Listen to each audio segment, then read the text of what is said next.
I believe this is the largest seizures of dogs at one time that we've had here in Somerset County. Somerset County Humane Society called to a mobile home in Stoystown to rescue and recover more than 24 dogs.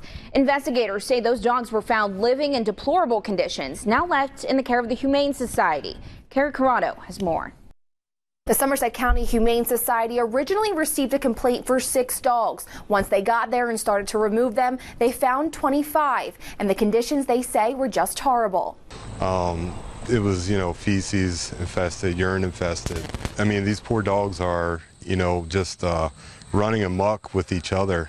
Somerset County Humane Officer David Mayu describes the conditions he says these dogs once lived in before they were seized from a mobile home in Somerset County. Only a few seen here cuddled together in the corner, but we ended up with about 25 dogs.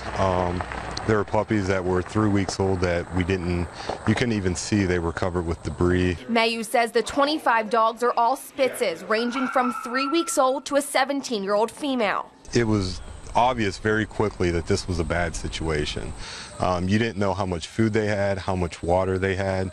Mayu says he believes this is the largest seizure of dogs in one time in Somerset County. Now the Humane Society is left dealing with double the amount of dogs it's used to. Normally we have 25 to 30 dogs at our facility at one time, so bringing on an additional 25 is pretty significant.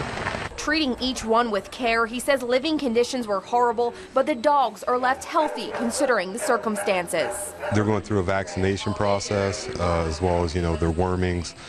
We have to treat them for fleas as they were infested, and then we have to get them all cleaned up and bathed. But Mayu says he's contacting other humane societies asking for help, hoping to find each and every one of them a new home and loving family. The important thing is, though, they're here now and we're getting them taken care of. And for the person who did this, their name is remaining anonymous as the Humane Society investigates this, but they say they're good, adoptable dogs and they're accepting applications. In the newsroom, Carrie Corrado, 6 News.